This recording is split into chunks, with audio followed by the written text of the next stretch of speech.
Baik, Assalamualaikum warahmatullahi wabarakatuh dan salam sejahtera. Kami daripada kumpulan 6 akan membentangkan mengenai makmal angkat yang telah dipilih oleh kumpulan kami, iaitu makmal audio video digital. Kumpulan kami terdiri daripada 8 orang ahli. Yang pertama iaitu Muhammad Rahimi bin Muhammad Mokhtar sebagai ketua kumpulan. Yang kedua adalah Muhammad Nazri bin Azman. Yang ketiga adalah Muhammad Muzamil bin Muhammad Rusli. Yang keempat adalah Muhammad Zakwan bin Ahmad. Seterusnya, yang kelima adalah Muhammad Nawi bin Mokhtar. Yang keenam adalah Nur Fakir Hanum bin Muhammad Fadil. Yang ketujuh adalah Putri Nur Syuhada binti Mahfuz. Dan yang terakhir adalah saya, iaitu Siti Nazrah binti Zulkarnain. Baiklah, mengenai makmal angkat kami, makmal ini adalah makmal audio video digital yang merupakan salah satu makmal yang digunakan di Fakulti Pendidikan Teknikal dan Vocational. Makmal ini juga dijadikan makmal angkat bagi kumpulan kami dengan tujuan untuk penambahbaikan makmal yang terdapat di fakulti.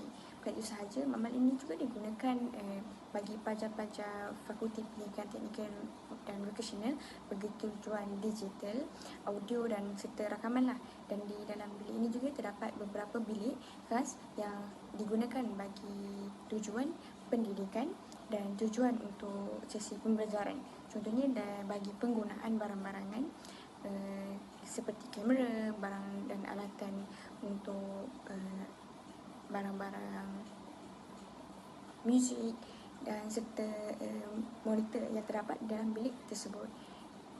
Kami juga telah melakukan beberapa inisiatif bagi memastikan penambahbaikan yang dijalankan dalam bilik tersebut dapat dimanfaatkan dengan baik. Assalamualaikum warahmatullahi wabarakatuh. Untuk bahagian ini saya akan menerangkan berkenaan amalan pengurusan bengkel. Di dalam amalan pengurusan bengkel ini terdapat prosedur kerja dalam pelaksanaan pembangunan makmal audio video digital. Tujuan prosedur kerja ini adalah sebagai panduan umum bagi panduan kerja selamat dalam menjalankan pengurusan makmal dan kerja FIS di Universiti Tun Hussein All Malaysia. Skop garis panduan ini diguna pakai bagi melaksanakan kerja-kerja melibatkan kendalian dan pengurusan pembangunan makmal. Di dalam prosedur kerja terdapat perkara yang perlu dilakukan sebelum melakukan pelaksanaan pembangunan makmal. Yang pertama iaitu mengenal pasti masalah yang perlu diatasi di dalam makmal. Dan yang kedua iaitu membuat perancangan awal bagi mengatasi masalah tersebut. Seterusnya, perkara yang perlu dilakukan semasa melakukan pelaksanaan pembangunan makmal iaitu menjalankan kerja-kerja iaitu seperti amalan FIS yang terdiri daripada sisir, susun, sapu, standardize dan yang terakhir sentiasa aman.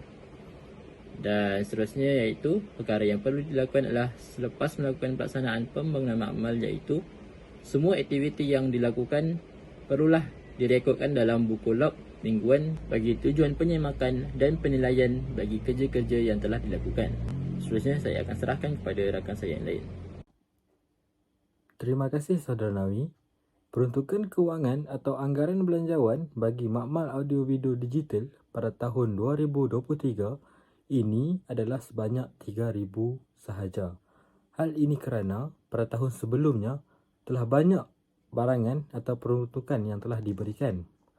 Jumlah keseluruhan 3,000 ini merangkumi 9 unit GoPro Hero 10 dan juga 3 unit rechargeable wireless microphone. Okey, baik. Terima kasih kepada saudara Rizamil. Seterusnya saya akan mengucapkan bahagian pengurusan perbuatan dan juga bahan guna hadis. Jadi untuk makmal audio digital, penggunaan paling pertama terbaru lah bagi data yang masuk ke dalam makmal audio digital tidaklah banyak seperti makmal-makmal yang lain. Jadi pertama sekali kita lihat pada dokumen yang kita persenang iaitu di mana makmal audio digital ini telah menerima CMOS lithium battery sebanyak 10 pack daripada solution dan makmal dan bateri yang lebih tersebut dikeluarkan kepada makmal komputer umum juga sebanyak 10 pack. Seterusnya saya akan lihat pada dokumen yang form 10 di mana di sini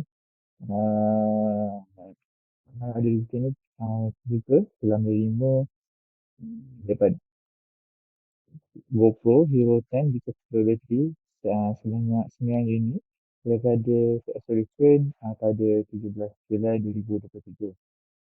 Manakala pada hari yang sama juga, 13 Julai 2023, makmal audio ini juga telah menerima rechargeable wireless microphone iaitu sebanyak 3 unit juga daripada Apple. Jadi barang-barang ataupun aset yang masuk ke dalam makmal audio digital ini kebanyakannya tidaklah banyak makmal lain. Jadi pengeluaran bagi aset makmal digital ini kebanyakannya disalurkan kepada makmal kepada umum.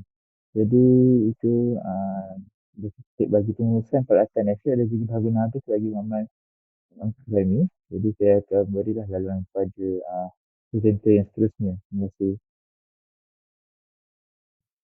Cadangan pembelian peralatan, aset dan bahan guna habis. Cadangan pembelian peralatan di makmal audio video digital ialah penambahan penyapu, rak kasut dan penyapu sawang kerana bilik ini kekurangan peralatan tersebut. Manakala untuk bahan guna habis tidak perlu ada penambahan kerana bahan yang sedia ada perlu dilupakan terlebih dahulu bagi mengurangkan lambakan di bilik tersebutlah. Bahan guna habis ini sukar dilupuskan kerana terdapat prosedur yang perlu diikuti.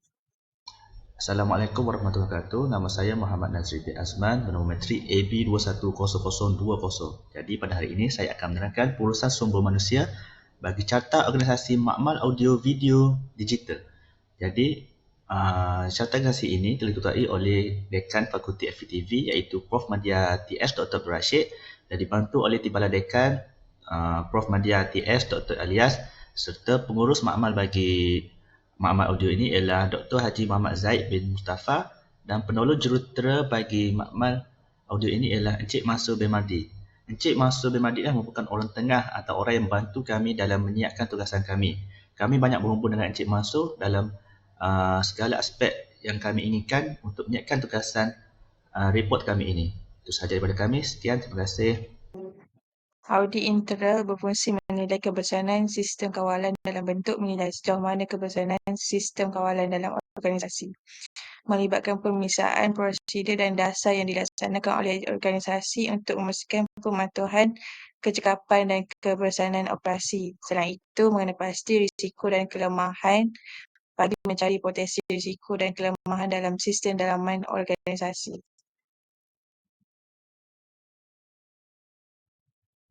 Audit eksternal berfungsi mengesahkan penyataan kewangan bagi mengesahkan ketepatan dan keadilan penyata kewangan organisasi. Juru audit luar memastikan bahawa laporan kewangan mencerminkan kedudukan kewangan dan keputusan operasi syarikat dengan tepat. Selain itu, memastikan pematuhan undang-undang dan kawal sedia menyimak pematuhan organisasi dengan peraturan dan undang-undang yang berkenaan. Ini termasuk peraturan cukai, peraturan industri dan peraturan lain yang mungkin menjejaskan operasi syarikat.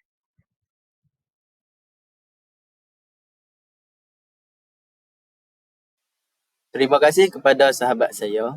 Hari ini saya akan membentangkan berkaitan dengan kelebihan dan kekurangan.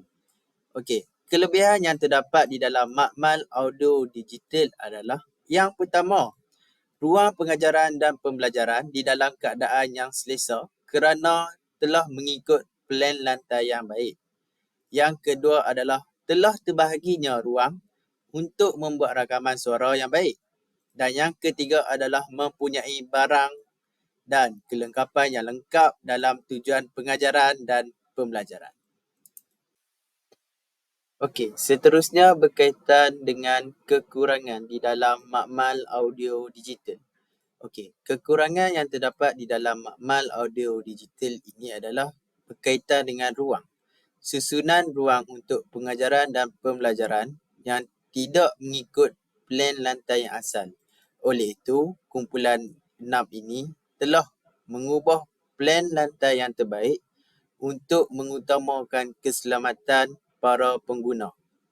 Yang kedua adalah berkaitan dengan keselamatan. Barangan penting di dalam peti kecemasan itu adalah tidak lengkap.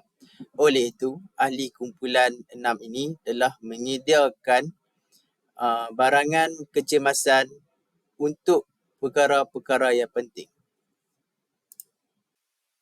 Dan yang terakhir berkaitan dengan kekurangan di dalam makmal audio digital adalah berkaitan dengan organisasi store.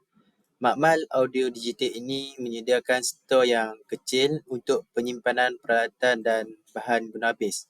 Oleh itu, kumpulan 6 ini terpaksa menyediakan satu ruang untuk menyimpan barangan-barangan yang lama dan bahan guna habis. Seterusnya, saya menyerahkan kepada sahabat saya. Cadangan penambahbaikan terhadap makmal audio digital yang pertama adalah dalam aspek susun aturnya, di mana susun atur makmal audio digital perlu sentiasa kemas dan rapi supaya dapat memudahkan urusan pelajar melaksanakan sebarang tugasan amali, kerana makmal ini sentiasa penuh ataupun sentiasa padat dengan peralatan yang terdapat dalam makmal audio digital. Jadinya sekiranya susun atur ini sentiasa dalam keadaan yang kemas, dia juga dapat mengurangkan risiko berlakunya sebarang kerosakan ataupun sebarang kemalangan terhadap harta benda yang terdapat dalam makmal audio digital. Yang kedua adalah dalam aspek keselamatan, di mana kotak pertolongan cemas dan alat pemadam api perlu diletakkan pada setiap ruang supaya dapat mencegah sebarang kemalangan yang berlaku dalam makmal audio digital. Dan yang terakhir adalah dalam aspek pencahayaan, di mana makmal ini memerlukan pencahayaan yang baik dan juga pengudaraan udara yang baik supaya ia dapat membantu pelajar melaksanakan sebarang tugasan amali di dalam makmal audio digital. Ini merupakan gambar-gambar aktiviti amali yang telah direkodkan kumpulan 6 pada setiap minggu, merangkumi menyusun atur semula ruang dalam makmal. Dan juga sumbangan kumpulan 6 dengan memberi rak kasut kepada makmal audio video digital yang telah diterima oleh Encik Mansur. Seterusnya adalah dokumen sokongan yang telah diperolehi dari makmal audio video digital ini, iaitu merangkumi dokumen semak audit berkala, perakuan pelupusan aset alih universiti dan juga carta alih proses pelupusan aset alih universiti. Apa yang dapat saya simpulkan berdasarkan dengan tugasan pengurusan makmal dan bengkel ini adalah bengkel dan cemerlang seharusnya mempunyai pengurusan dan organisasi yang baik dan sistematik untuk mencapai matlamat tertentu. Dan dalam aspek kerjasama dan kolaboratif amatlah penting dalam kalangan pelajar dan juga kaki tangan pengurusan makmal dan bengkel supaya dapat memastikan pengurusan di dalam makmal dan bengkel untuk mewujudkan bengkel yang kondusif dan juga selesa. Dan hal ini juga dalam berkaitan dengan sikap tolong-menolong antara pelajar dan kaki tangan pengurusan makmal dan bengkel untuk mengendalikan sebarang aktiviti dalam makmal dan bengkel yang secara kolaboratifnya mampu untuk merealisasikan hasrat falsafah pendidikan negara, iaitu melahirkan insan yang seimbang dari segi jasmani, emosi, rohani dan intelek.